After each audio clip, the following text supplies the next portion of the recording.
sustain volunteer enthusiasm and keep people coming back after that first swap experience? Ooh, love that question. I'm recording because, we're nonprofits. We're our whole team, right? If you see it on TikTok, just give it a like. The revamp is very much built on volunteer work. When I started the organization, it was just me as a party planner and a party girl. I was like, this is a great way to get, the clothes out of my closet and get new clothes in, but it quickly became overwhelming. Clothing management, like the second you say, drop off all your stuff, empty your closets, we'll take care of it.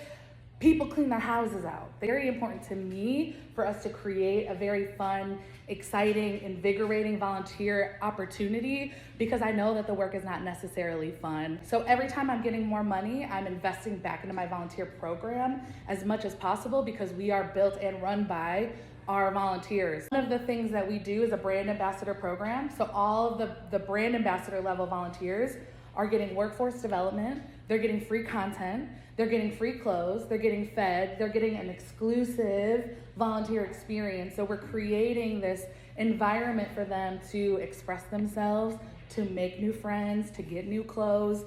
So I'm always thinking, like, what do our volunteers want? What do they need? Going into this next year, because we have a little bit more money and I can't pay every individual, I came down to this number. I was like, I could probably pay all of my volunteers $2.50.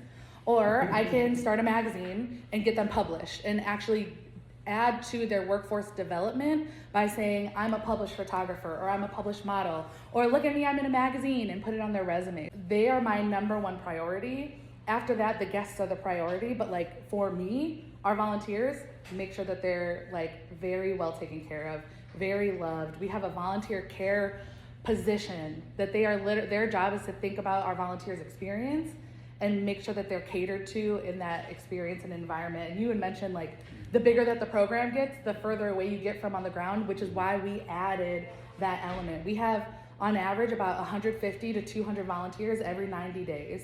And they're returning, and they're like bringing their friends with them, and they're holding hands, and they're skipping to come and volunteer.